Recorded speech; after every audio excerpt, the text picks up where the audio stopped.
sa iyo, aking Panginoong Jesus. Ako'y ibigin mo, at aking lubos, ang tanging alay ko sa iyo, aking Ama, ay buong buhay ko, puso at kaluluwa. Hindi Mata po uwi. Pagkatapos lang natin na pupunta sa doktor siguro. Pupunta ka doktor.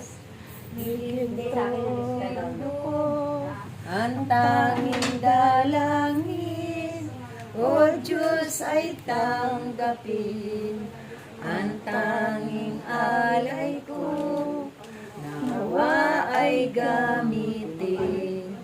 Ito lamang, Ama, wala nang iba pa akong hinihiling. Di ko akalain ako'y binigyang pansin. Ang taong tulad ko di dapat mahalin. Ang tanging alay ko sa iyo, aking Ama.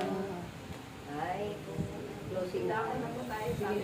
Pagkalangin ay pagkalob ng ating inang ng Panginoon, kalan malalilip iba. Yun ang